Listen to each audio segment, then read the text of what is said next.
Здравствуйте. В эфире Андрей Михайлович Буровский. Я продолжаю рассказывать о том, что волнует людей в истории. И, конечно, пытаюсь освещать какие-то особенности русской истории, истории России. Начнем с очень интересного вопроса. Почему-то он волнует множество людей, и не только в России, а во всем мире. Почему Россия такая большая? Ведь и правда, Российская Федерация – это самая большая по площади страна в мире, самое большое государство.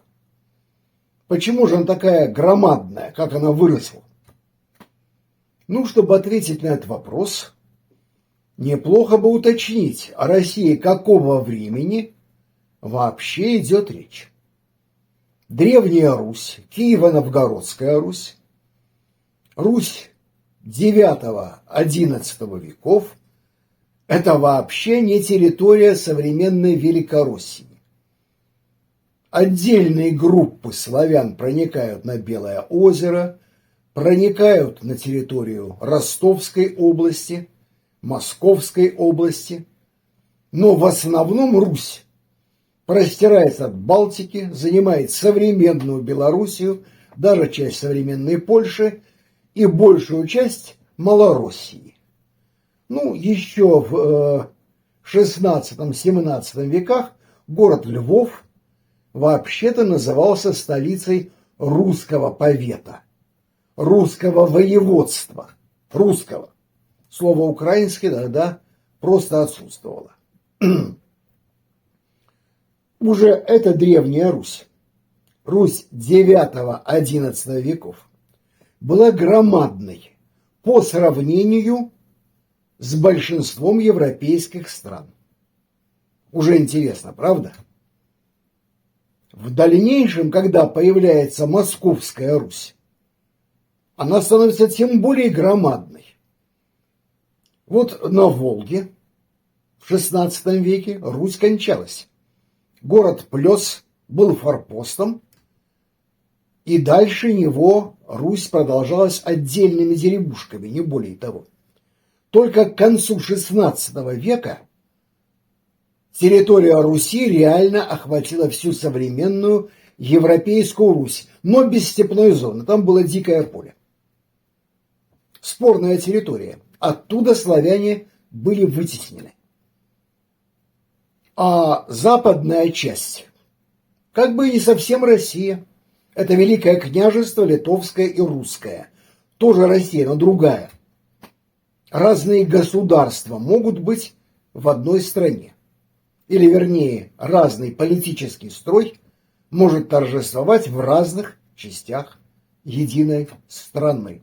Государство и страна не всегда одно и то же. Итак, вот уже две Руси, правда? А начиная с 17 столетия к России относится большая часть Сибири и, более того, огромная часть Дальнего Востока к XIX веку, и севера Дальнего Востока, и даже Аляски, то есть Америки. То есть страна становится еще более громадной, просто неправдоподобно громадной. Почему же это так? Почему она такая? Конечно, можно задать другой вопрос. А почему именно русские смогли заселить Восточную Европу, потом и Сибирь? Почему Древняя Русь была такой громадной, но почему же на современную Новгородчину не смогли прийти варяги? Они там были. Скандинавы там были, но не закрепились. Почему? Наконец, совершенно справедливо пишут о том, что когда славяне вдоль Балтийского побережья проникали до озера Ильмень, южнее, переваливая Карпаты, проникали на территорию современной Западной Украины, там обитали финно-угорские и балтские народы. Но почему же мы живем в Великой России, а не в Великой Финляндии? или не в Великой Угории? Как так получилось? Видите, сразу возникает несколько вопросов. Во-первых, почему другие народы не пришли на эту территорию, не освоили ее? Ни англосаксы не смогли освоить Сибирь, даже Дальнего Востока, ни китайцы. Это народ чрезвычайно предприимчивый и активный. Ни немцы. Как так получилось? Первый вопрос. Второй вопрос. Почему другие коренные народы Руси не сформировали такого громадного и могучего государства? Почему именно русские это сделали? Вот второй вопрос очень важный. Что же в русских такого особенного, что не создали колоссальную Россию? Наверное, на эти вопросы надо попытаться ответить последовательно. И здесь, наверное, ответы лежат в двух плоскостях, в двух направлениях. Во-первых, географические ответы. Особенности России – ее география. Даже Древняя Русь. Территория Западной Руси от Балтики до порогов Днепра. Древняя Русь, которая почти полностью умещалась в рамках Малороссии и Белоруссии. Только часть ее, Новгородская Русь, Псковская Русь, входят в более позднюю Великороссию. Даже эта территория громадна. Она превосходит по площади площадь любого европейского государства. Почему? Здесь, наверное, два важных ответа. Первый географический. Да потому что на этой территории, чтобы прокормиться, нужно больше земли. Одно и то же количество людей, ну, скажем, 10 тысяч или 100 тысяч. В Средиземноморье, в Северной Европе, в Германии, в Скандинавии, в Британии или в Восточной Европе потребуют разных по площади земель. Конечно, по сравнению с Сибирью и даже с современной Россией, с областью Москвы, областью Петербурга, конечно же, во Львове или в Минске очень тепло, если сравнивать. Но и там существует настоящая суровая зима. Раз она длится месяц, два или три, нужен теплый дом. Этот теплый дом нужно срубить из больших прочных бревен, и нужно его хорошо протопить. Чтобы жить в холодном климате, людям нужно пить молоко, есть масло и мясо. Нужно скотоводство или охота. То есть, опять же, нужно больше земли. Иначе человек просто не выживет, физически не выживет.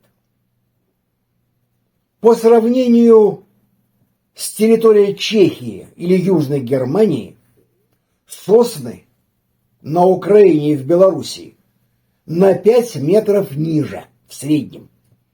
Высота древостоя меньше, при том, что сосны и дубы на территории современной Украины, скажем, на Киевщине или на Волыни, они в среднем на 3 метра выше, чем в средней полосе России, в Брянской, Смоленской и даже в теплой Воронежской области. Причина очень простая. Более длинный безморозный период, больше тепла, соответственно, деревья одного и того же вида живут в более благоприятных или в менее благоприятных условиях. Лосю, чтобы прокормиться в средней полосе Европы, на севере Франции, в Германии нужно 80 гектаров. В Сибири уже 400 гектаров. В европейской России примерно 200 гектаров. Но ведь то же самое и человеку. Как видите, все очень просто. Россия большая потому, что она холодная. Это касается даже Древней Руси. Тем более это касается Великороссии.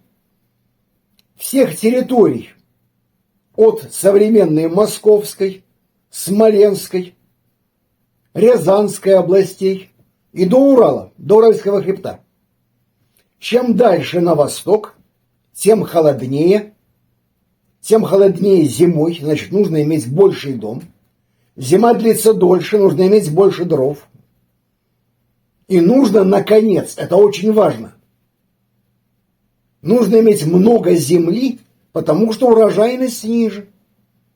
Она ниже, потому что меньше влаги, меньше тепла. На Волге начинается зона рискованных урожаев. То есть бывает очень часто неурожайный год. Значит, нужно делать запасы в урожайные годы. То есть, опять же, нужны большие по площади территории. Только в 15 веке происходит два гениальных открытия. Я не шучу, гениальных открытия. Открытия, авторов которых мы не знаем. Первое открытие – это навозное удобрение. Когда скот держит не только для молока и мяса, но еще и для навоза. Почвы бедные. Русь породила классификацию почв. Великий русский ученый Василий Васильевич Докучаев разделил почву на черноземы, красноземы, желтоземы. Это его термины, народные термины, ставшие научными. Один из терминов – подзол, то есть почва, подобная золе, неструктурированная, в ней мало гумуса. Она дает очень плохие урожаи. Нужно унавоживать эту почву. В 15 веке совершается это гениальное открытие. И второе. Изобретают русскую печь. Не было раньше русской печи, были печи-каменки. А русская печь делает очень удобным и теплым русскую избу, русский дом. Жить в таком доме очень удобно и комфортно, в нем всегда тепло. И при печном отоплении, и при отоплении по-черному, когда дым выходит в специальные волоковые окошки или в окна и двери. В любом случае в избе всегда тепло. Даже в самые суровые зимы. И вот как раз с 15 века русские начинают осваивать районы Поволжья и к востоку от Волги. А потом тоже с русской печью, с навозным удобрением шагают в Сибирь. И дошли до Тихого океана к середине-концу 17 столетия. Ну а в Великороссии нужно еще больше земли. А в Сибири еще больше. Наконец, есть огромные территории, где вообще затруднено или вообще невозможно земледелие. Русский север европейской части России, он вполне пригоден для аграрной цивилизации. Там вызревает хлеб, растут даже яблоки и, конечно, любые овощи. Климат суровый. 4 месяца длится суровая зима, под Архангельском даже 5 месяцев, лежат глубокие снега, морозы до минус 30.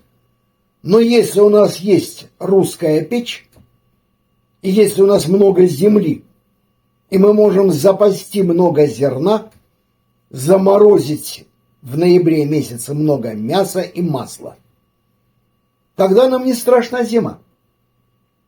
В Англии меня поразило, как легко люди ходят по отступившему дну моря, отлив, отходит море от берега. И люди ходят по этому дну. Это же опасно. Англичане прекрасно понимают, что это опасно. Но они приморские жители.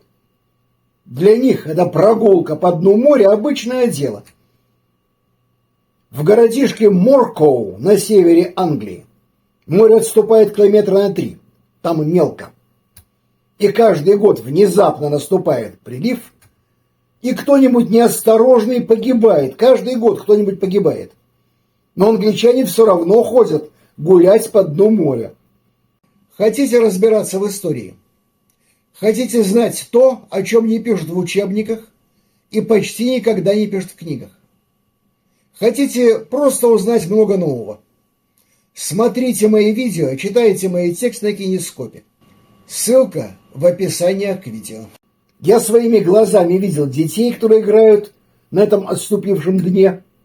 Видел целующиеся парочки, видел супругов с собачками, которые гуляют там.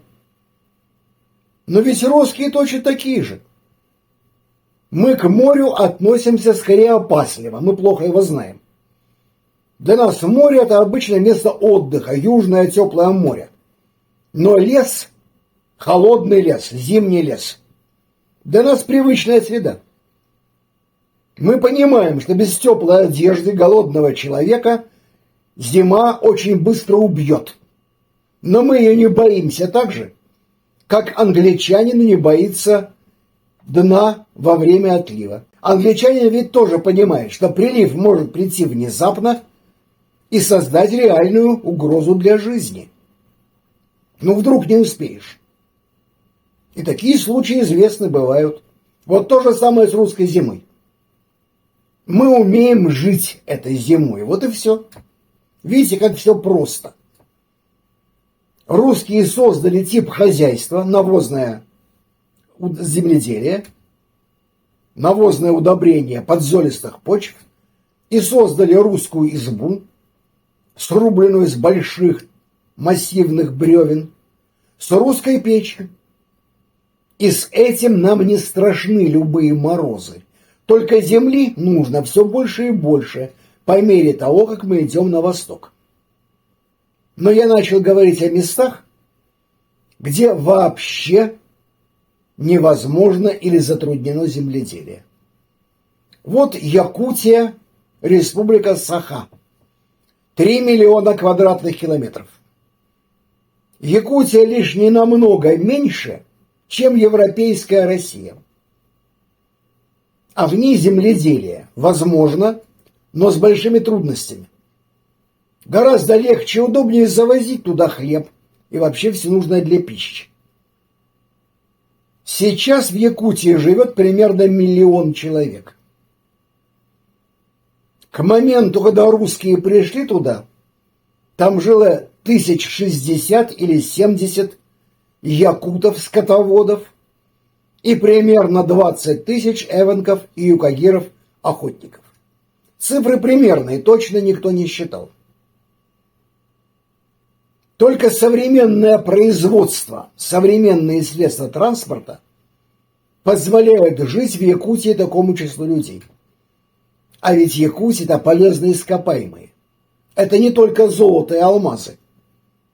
Это вся таблица Менделеева. Но чтобы ее взять, нужно там жить, тяжело работать, и нужно что-то есть. И нужно много энергии.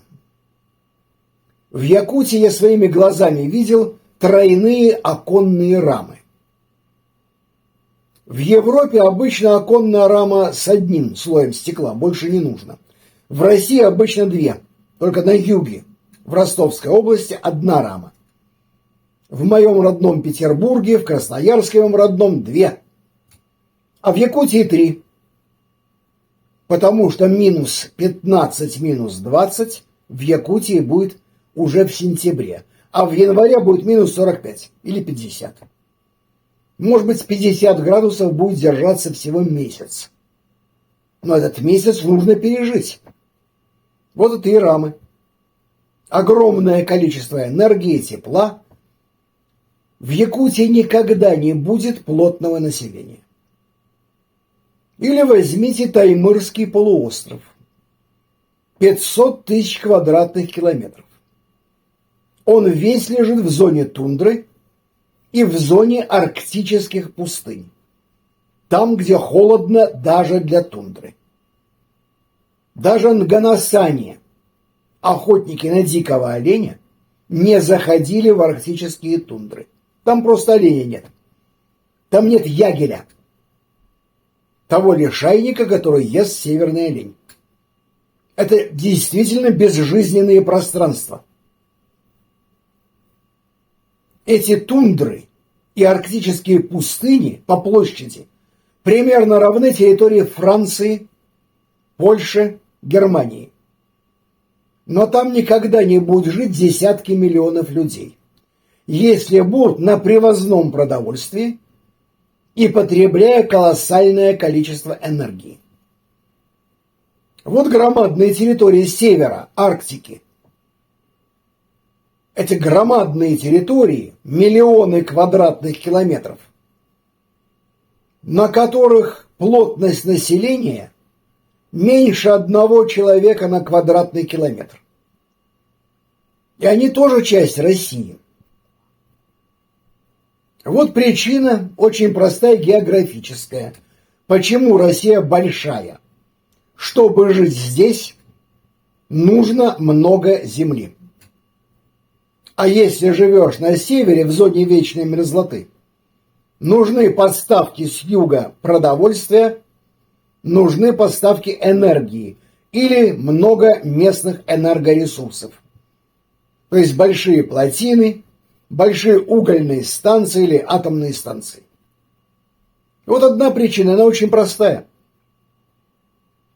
Вторая, уже человеческая, гуманитарная причина.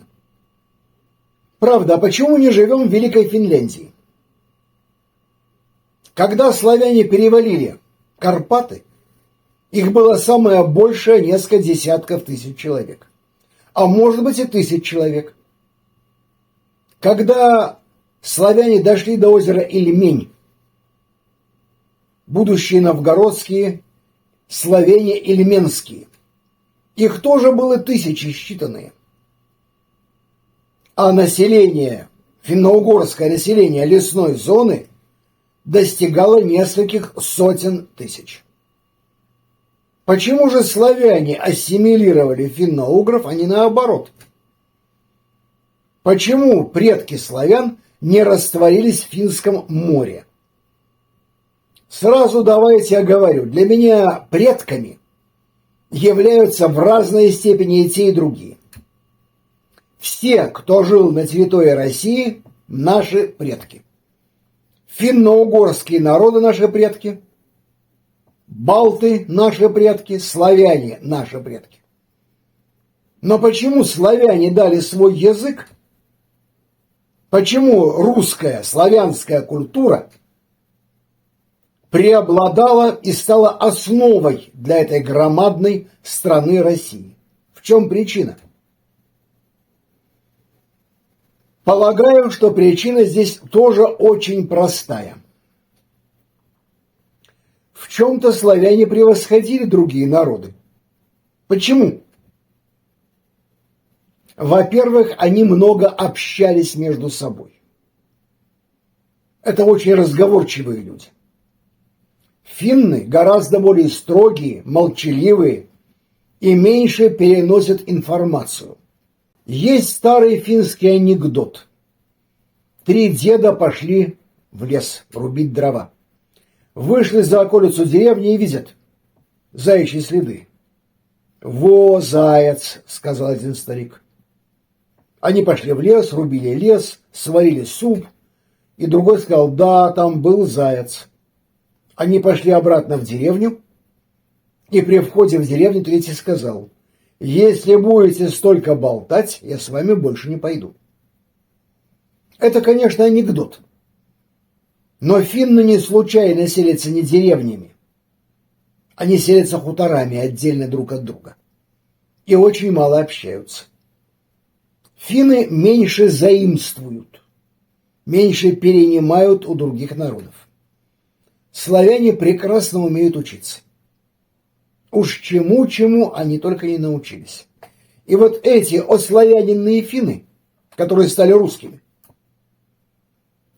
на Украине попрекают нас тем, что великороссы – это финны на самом деле, или тюрки. Можно подумать, не финны и не балты жили на территории будущей Украины, когда славяне переваливали Карпаты. Да мы все финны, мы все балты, мы все германцы, мы все тюрки, мы все славяне. Просто у славянской культуры были свои преимущества, она пластичнее, она гибче, она лучше умеет приспосабливаться.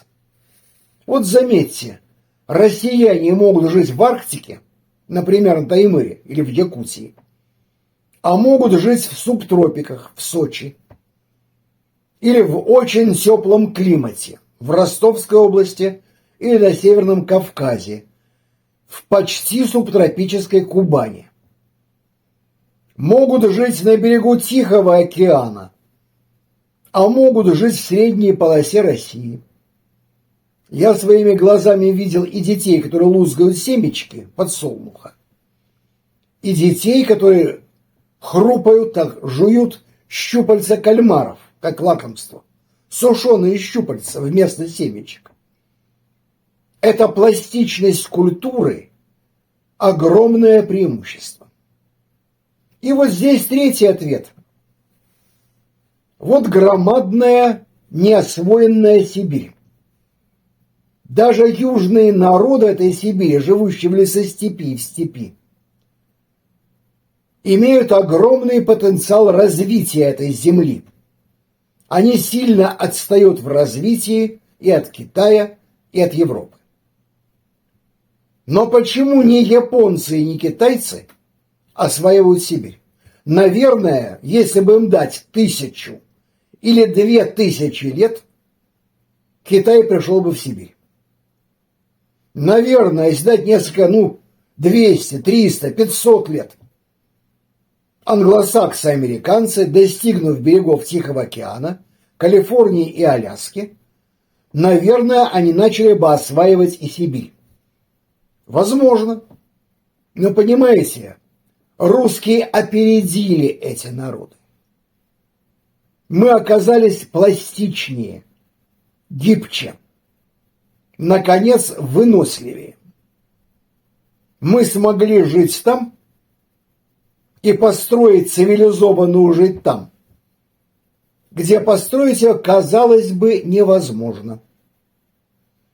На этих колоссальных просторах уже в аграрной цивилизации XVI-XVII веков, даже XVIII век реально эпоха аграрной цивилизации.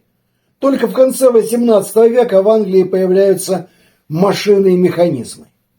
Весь XIX век – это эпоха становления техногенной цивилизации. Но и до этого, до техногенной цивилизации, русские смогли овладеть этими колоссальными территориями. Можете считать меня страшным националистом, воля ваша. Но мы оказались совершеннее. Мы оказались приспособленнее. А чтобы жить на этой земле, необходимо много земли. Чтобы население было редким, а земли много. И заметьте, до сих пор это так.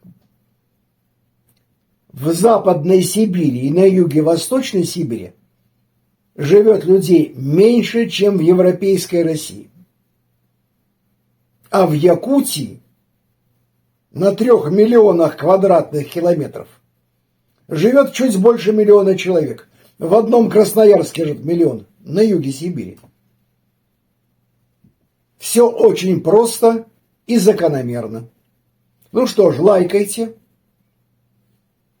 высказывайтесь, подписывайтесь, спорьте со мной, если хотите.